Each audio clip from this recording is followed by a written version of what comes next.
गलती से भी आप इन ऑप्शंस को सिलेक्ट मत कीजिएगा अगर आपको पीएफ से एडवांस लेना है। नमस्कार दोस्तों, मेरा नाम सागर है। मैं आपको आज की वीडियोस में वो बेकार के ऑप्शंस बताने वाला हूं जो आप अगर फॉर्म भरेंगे तो आपको पीएफ से एडवांस नहीं मिलने वाला है।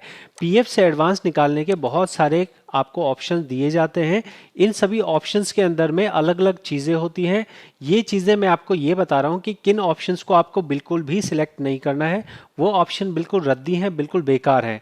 मैं वो ऑप्शंस काटता जाता हूँ जो आपके सामने यहाँ पे नज़र आ रहे हैं, लेकिन आपको कभी भी सिलेक्ट नहीं करने चाहिए।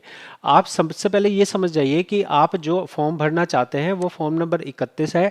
ये फॉर्म नंबर 31 आपको पीएफ से एडवांस लेने के काम आता है। एडवांस का मतलब होता है कि आपका एम्प्लॉय शेयर जो होता है, आम तौर पे आप उतना ही पैसा निकाल सकते हैं। एम्प्लॉय शेयर कैसे आपको देखने में आएगा, वो चीज़ देखने के लिए मैं आपको ले चलता हूँ पासबुक के ऊपर। पासबुक पे आप देख रहे हैं तो यहाँ पे हमारे पास दो बैलेंसेस हैं, एम्प्लॉय शेयर और एम्प्लॉयर शेयर। तो यहाँ पे आपको देखना ये है कि आप कौन सी कंपनी से पैसा निकाल रहे हो। तो सबसे पहले देखो, यहाँ दो जगह पैसा पड़ा है, तो तरीका तो ये है कि पुराने को नए में ट्रांसफ़र कर लो। लेकिन अगर आपने अभी ट्रांसफ़र नहीं किया है तो आप आज के दिन में जहाँ नौकरी कर रहे हैं वही वाले को आप अपना कर पाएंगे, उसको ही एडवांस के लिए निकाल पाएंगे। तो आपको देखने में आ रहा है कि यहाँ मेरा एम्प्लॉय शेयर 13,000 रुपये है, 13,500 रुपये। तो इतना तो समझ गए कि मेरा कौन सा बैलेंस निकल सकता है। अब ये भी समझ लेना कि यहाँ जो सैलरी वाला पार्ट है, ये सैलरी वाला पार्ट आपके पीएफ से एडवांस निकालने में डिसाइड किया जाता है। ठीक है, तो अब मैं आपको दिखा रहा हूँ वो कौन कौन से ऑप्शंस हैं जो आपको नहीं सिलेक्ट करने हैं। सबसे पहला ऑप्शन आपको ये सिलेक्ट नहीं करना है, नॉन रिसीट ऑफ वेजेस। ये क्या होता है? ये होता है कि हमें 2 महीने सैलरी नहीं मिली है। ऐसे में क्या है कि लोगों की तनख्वाह क्रेडिट हो रही है और उसके बाद भी ये लोग भर देते हैं तो उनका फॉर्म रिजेक्ट हो जाता है। नेचुरल क्लैमिटी आपको नहीं भरना है। नेचुरल क्लैमिटी तब भरा जाता है जब आपके यहाँ कोई बाढ़ वगैरह आई हो और राज्य सरकार ने कहा हो कि आपका जो है, आपका क्षेत्र बाढ़ से प्रभावित हो गया है। आपको मैं ये दिखा देता हूँ कि ये ऑप्शन आप भरोगे तो क्या होगा। इस ऑप्शन को भरने पे आपको दिखाता हूँ। यहाँ पे हम गए, ट्रैक क्लेम स्टेटस में गए।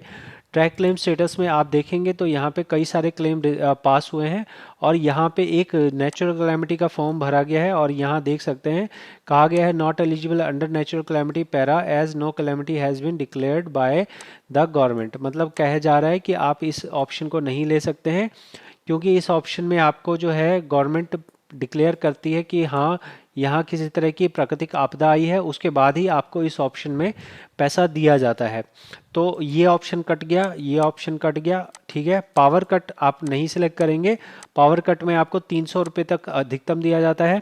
परचेज ऑफ हैंडीकैप इक्विपमेंट आप नहीं सिलेक्ट करेंगे क्योंकि इसमें आपसे सर्टिफिकेट मांगा जा सकता है कि भाई विकलांग हो गए तो वो विकलांग का सर्टिफिकेट लेके आए। यहाँ पे जो ये वाला ऑप्शन है ये भी बेकार है। ये प्रमोटर मान लो कि ये तब निकाला जा सकता है जब कोई प्रमोटर के लिए हम ले रहे हो, तो ये बिल्कुल भी नहीं सिलेक्ट करना है। आपको ये वाला जो है ये ऑप्शन, ये जो एजेंसी वाला ऑप्शन है ये भी सिलेक्ट नहीं करना होता है, कभी भी नहीं सिलेक्ट करना होता है।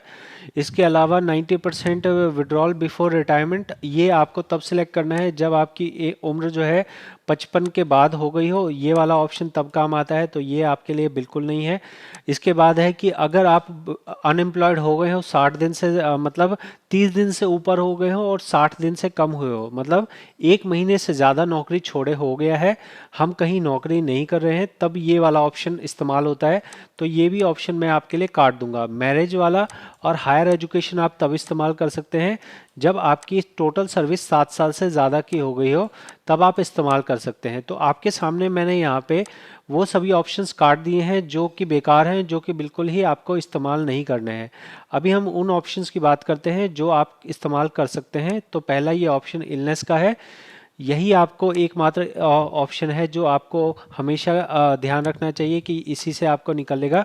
आपको एम्प्लॉय शेयर ही जितना निकल सकता है। इसके अलावा जो यहाँ पे परचेज ऑफ हाउस है, ये आपके लिए 5 साल की सर्विस होनी चाहिए और परचेज ऑफ हाउस के साथ में ही कंस्ट्रक्शन ऑफ हाउस है, ये भी 5 साल की सर्विस वाला है। इन ऑप्शंस को यूज़ करना बहुत ही ज़्यादा रिस्की होता है। रिस्की ये है, कंस्ट्रक्शन वाला ऑप्शन लाइफ में एक बार ले सकते हो। मैं आपसे रिक्वेस्ट करूँगा कभी भी कंस्ट्रक्शन हाउस छोटे मोटे अमाउंट जैसे 2,000, 10,000, 50,000, 1 लाख के लिए ना निकालें। ये ऑप्शंस को आप बचा के रखें। ये ऑप्शन तब के लिए रखें जब आपके 2-4 लाख रुपए हो गए हों और आपको ज़्यादा पैसों की ज़रूरत हो, तभी आप इस वाले ऑप्शन का इस्तेमाल करें।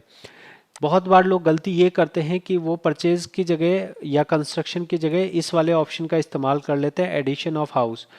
अगर आपने एडिशन ऑफ हाउस इस्तेमाल कर लिया तो आप फिर घर बनाने के नाम पे इस्तेमाल नहीं कर पाएंगे। तो आपको एडिशन ऑफ हाउस का इस्तेमाल बिल्कुल भी नहीं करना है। एडिशन ऑफ हाउस का इस्तेमाल बिल्कुल भी नहीं करना है। आपको मैं सिर्फ तीन ऑप्शन बता रहा हूँ जो आप यूज़ कर सकते हैं। पहला है इलनेस। इलनेस वाले से आप एम्प्लॉय शेयर जितना निकाल सकते हैं, जितना आपकी 6 महीने की तनख्वाह है या फिर आपका जो एम्प्लॉय शेयर है उनमें से जो कम होगा वो आपको मिल जाएगा। ये हो गया पहला। दूसरा हो गया घर बनाने के नाम पे। घर बनाने के नाम पे आपको 36 महीने की सैलरी और एम्प्लॉय और एम्प्लॉयर शेयर दोनों में जो भी आपका कम होगा वो मिलेगा। मैरिज और हायर एजुकेशन के लिए आप जिंदगी में 3 बार भर सकते हैं, 3 बार, 3 टाइम आप भर सकते हैं। इसमें सिंपल सा फॉर्मूला है, जो भी एम्प्लॉय शेयर होगा उसका 50% आपको दे दिया जाएगा। तो 50% आपको अगर एम्प्लॉय शेयर का लेना हो तो ज़्यादातर केस में वो इलनेस रीज़न से निकल जाता है, इसलिए इस वाले ऑप्शन को भी आपको कम ही इस्तेमाल करने का सोचना है।